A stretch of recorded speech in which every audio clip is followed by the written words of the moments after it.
driving the conversation, making sense of the news.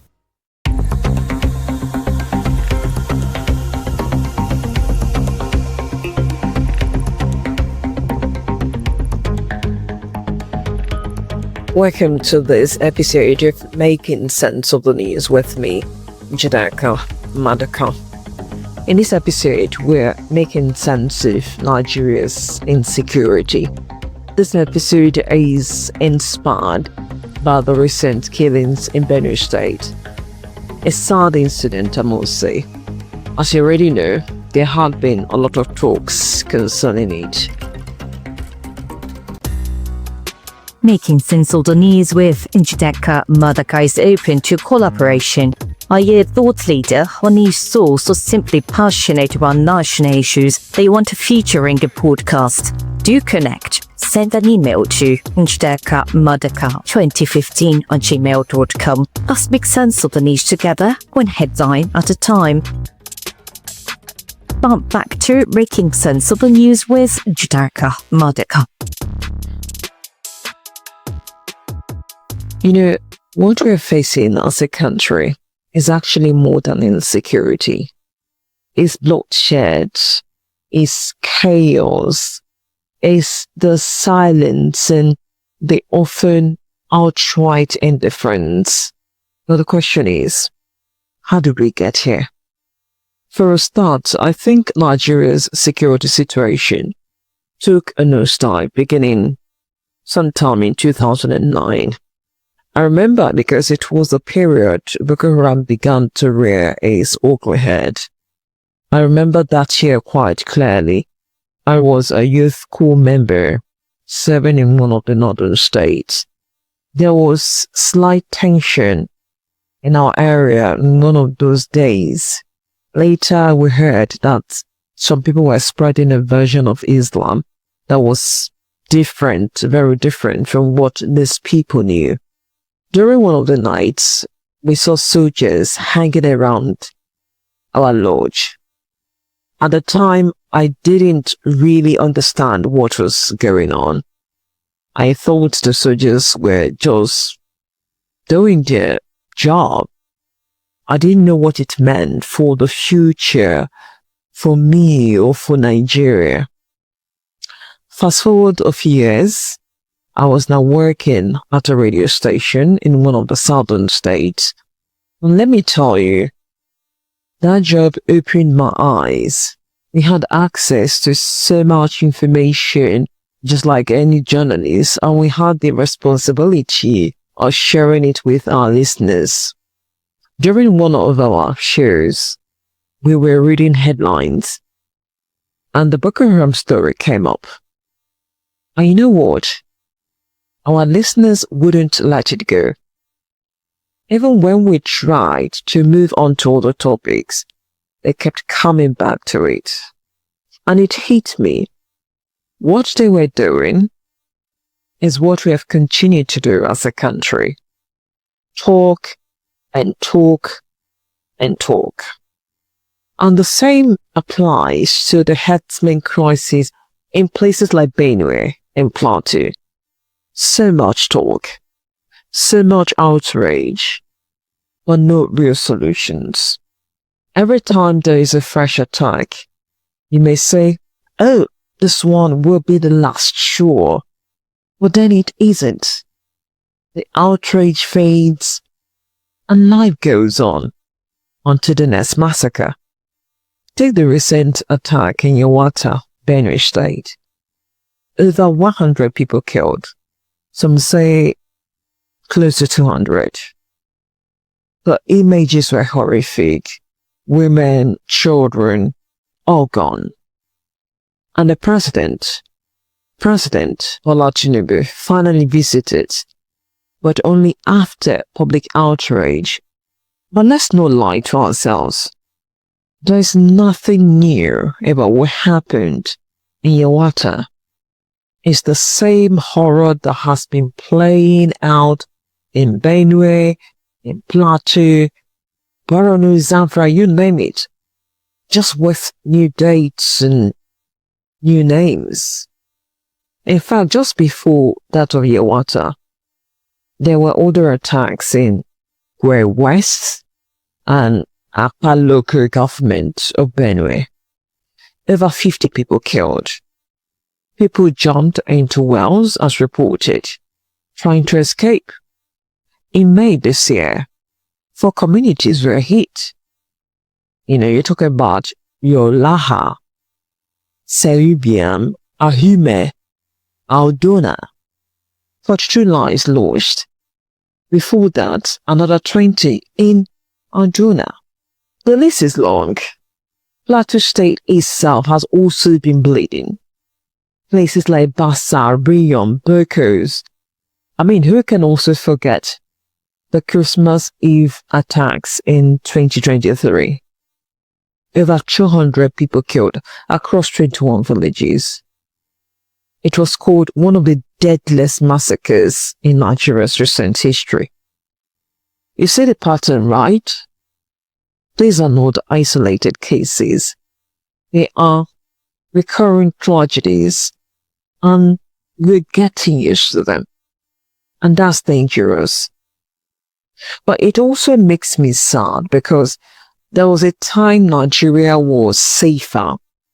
Sure, we had our fair share of armed robbery, courtesan, communal clashes, but this level of violence, this consistency, this sense of helplessness is saddening because it was not always like this.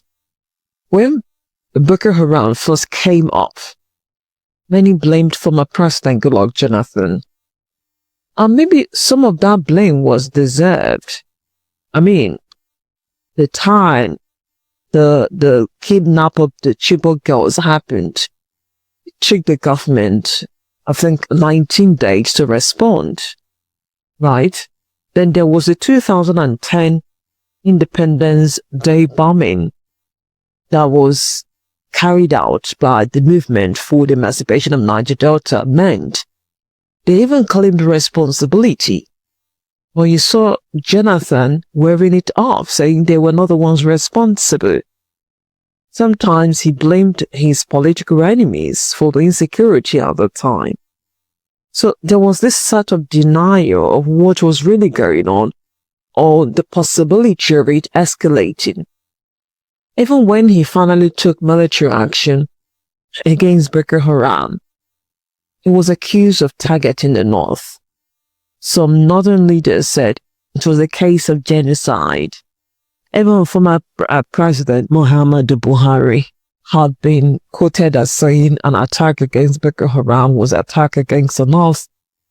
Some of them insinuating that the military was high-handed or was committing human rights abuses in the way they were prosecuting the Boko Haram war. Whatever that meant. But we also remember that former Chief of Army Staff, Njideka was relieved of his duty because of some supposed pressure from some northern leaders. And so till he left office, the insurgency continued. His government, that is Jonathan's government, also tried negotiation with Boko Haram, but it ended up being a fake Boko Haram group. He also initiated the Amajiri School project, got a good idea, but no real support from northern governors. In the end, the insurgency grew. Then came Buhari. President Muhammadu Buhari promised change. He came with the impression that he would deal decisively with the insurgents. One of his first moves was relocating the Boko Haram Command and Control Center to Maiduguri, Borno State, the epicenter of the insurgency.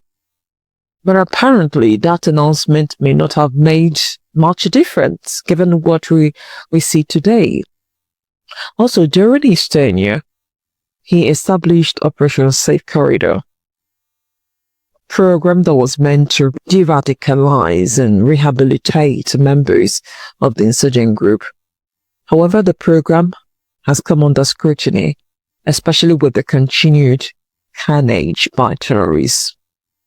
Under him, Nigeria finally secured 12 to Kano jet from the US, a sale that was previously blocked during Jonathan's administration by the Obama administration under the Leahy law.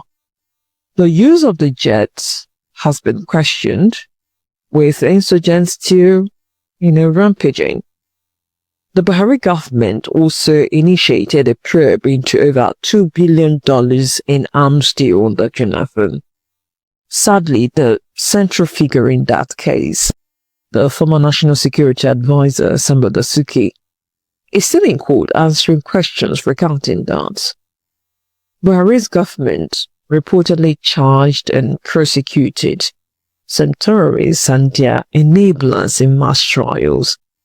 However, that government was not able to convict some other sponsors of Boko Haram, even when the United Arab Emirates gave us those names. And this is one puzzle that many Nigerians are still trying to fix. Why were they not prosecuted? How come we didn't really do anything about that? Now, on the Herdsmen issue, Buhari's stance was confusing at best and concerning at worst. Efforts by state governments like those of Ekiti and Benue, or even regional outfits like Amoteco, were viewed with suspicion. The body language of the government at the time appeared to be against people like the Benue State Governor, Kote, over his anti-open grazing law. Buhari's Minister of Justice, Abubakar Malami, also argued against regional security outfits like Amoteco. We all remember him saying that security was the sole responsibility of the federal government and that Nigerians have the right to live anywhere they liked when there was any talk about banning open grazing. And so throughout his tenure, Buhari equated herdsmen attacks to communal clashes, ignoring whether the perpetrators were Nigerians or foreign elements. Based on this, his administration made efforts to accommodate the herders. The government tried to introduce several initiatives like Ruga, catchy colonies. We can't forget all of these things. The National Livestock Transformation Plan. Buhari himself one time suggested that the country should go back to restoring the grazing routes that were mapped out during the colonial times. At the end, none was successful.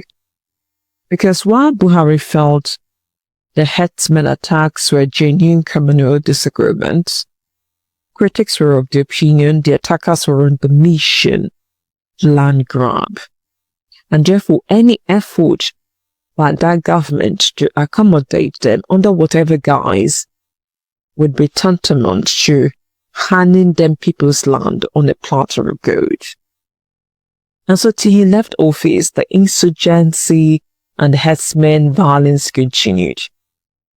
In fact, with the way he handled the security issues, many viewed his government as one that emboldened the herdsmen and their impunity and created more division in the country than unity. Let's not forget, Buhari almost left behind a renewed Niger Delta militancy. You recall the Niger Delta Avengers when they were bombing oil facilities in protests of perceived threat to the amnesty program. And then there was IPOB Nnamdi Kanu arrested in 2015, continues to face trial over his rhetoric against the Nigerian state. His arrest, critics have said, reignited violence in the southeast. Many believe that ignoring him like Jonathan's administration did would have or might have been the better approach, because arresting him under Buhari was seen as a misadventure that escalated tensions. And then we go to Tinubu. President Bola Tinubu, like his predecessors, promised to tackle insecurity.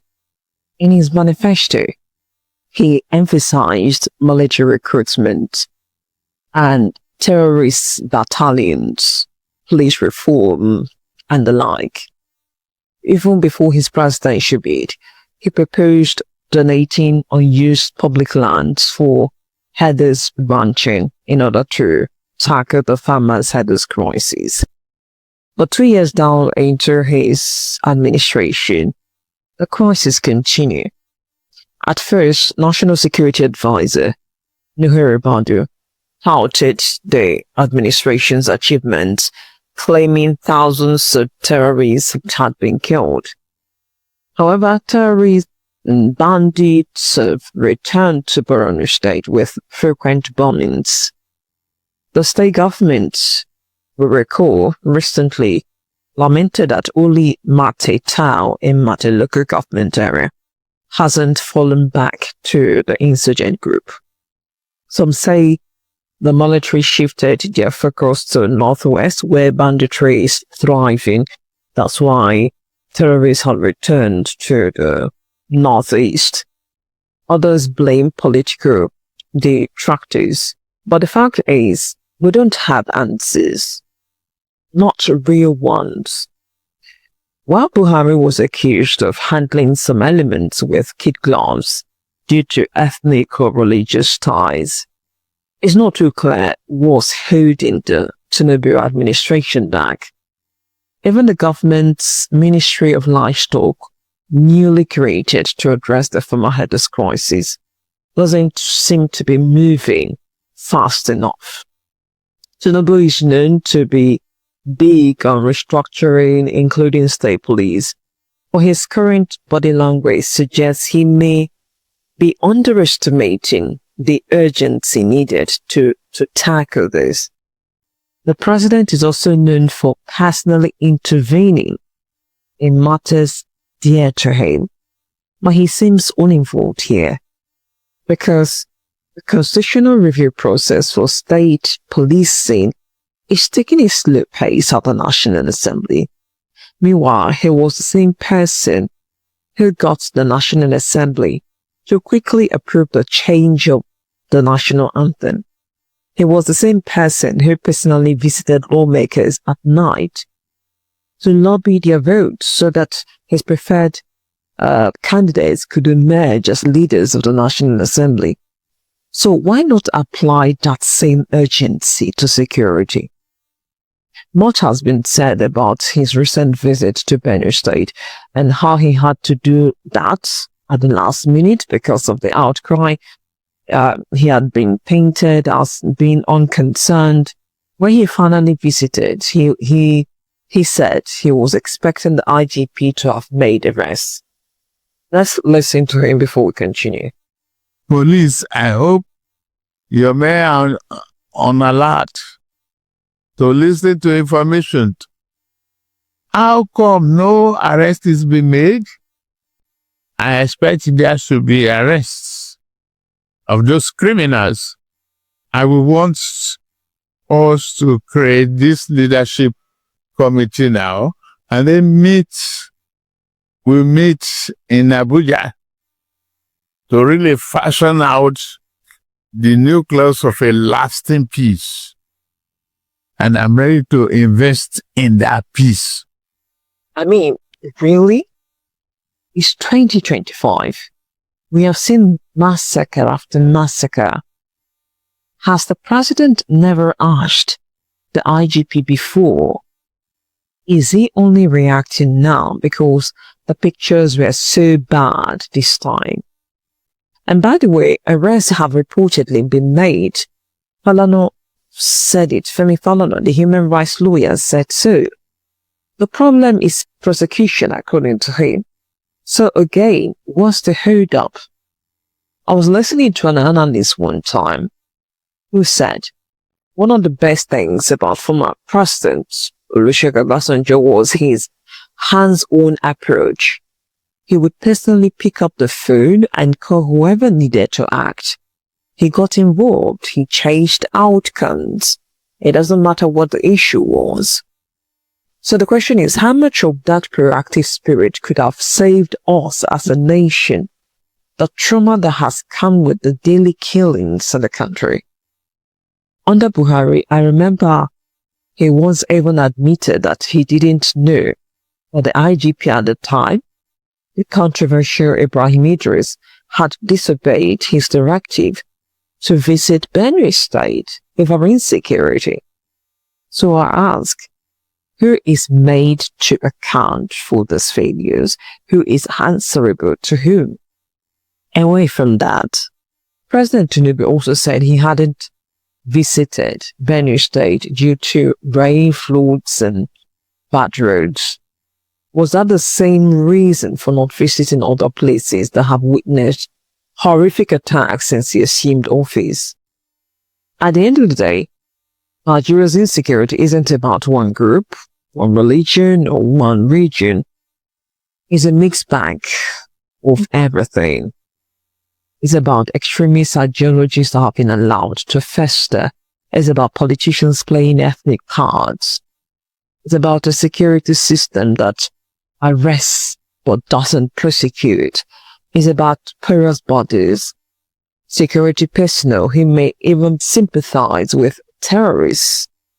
It's about clerics who preach violence without consequence, youth who are poor, uneducated, and easy to radicalize, and a government that talks more than it acts.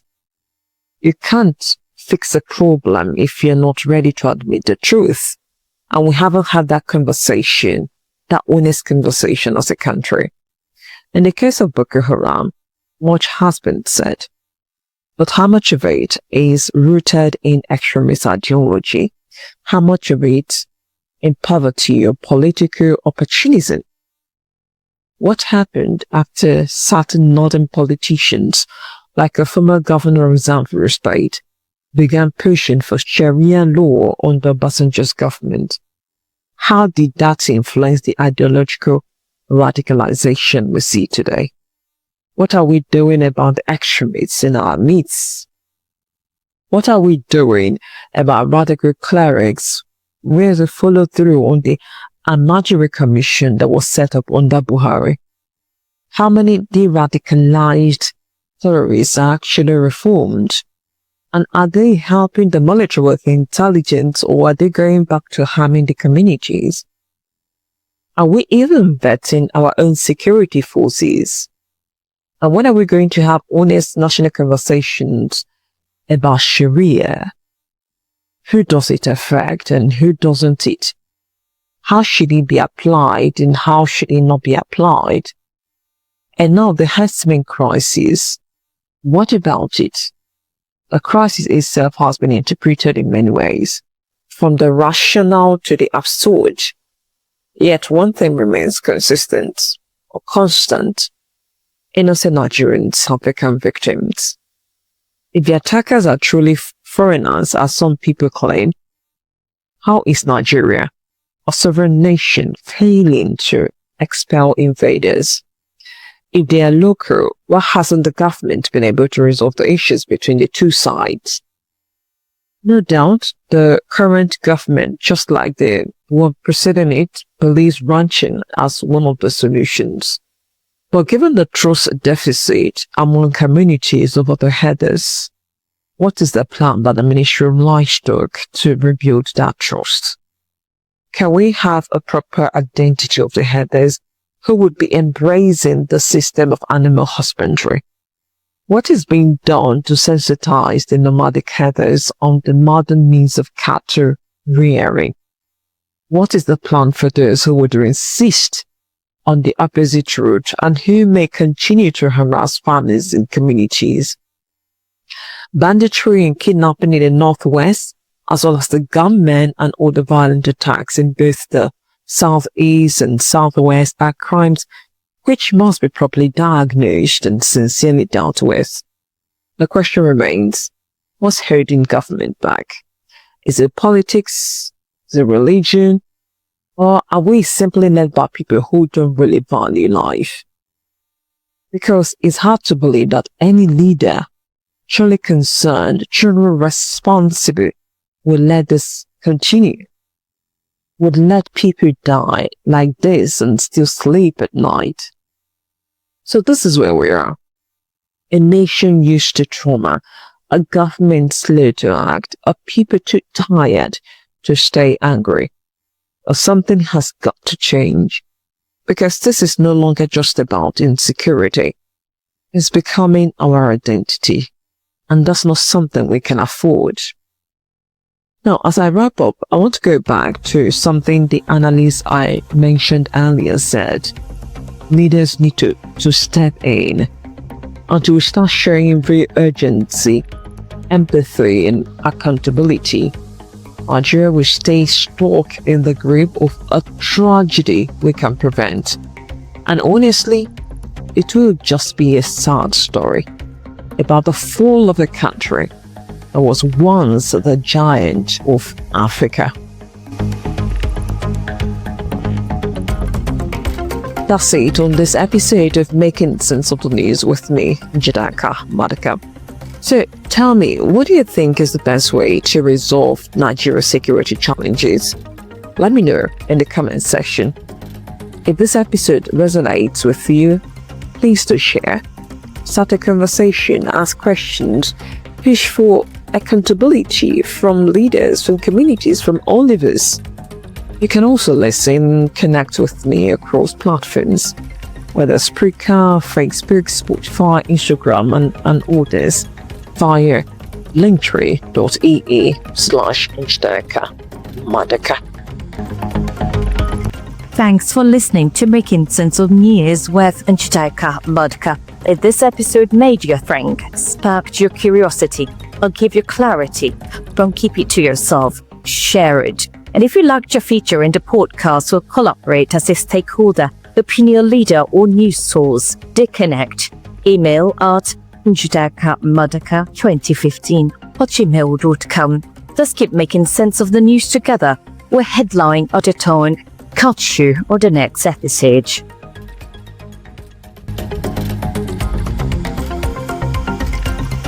Driving the conversation, making sense of the news.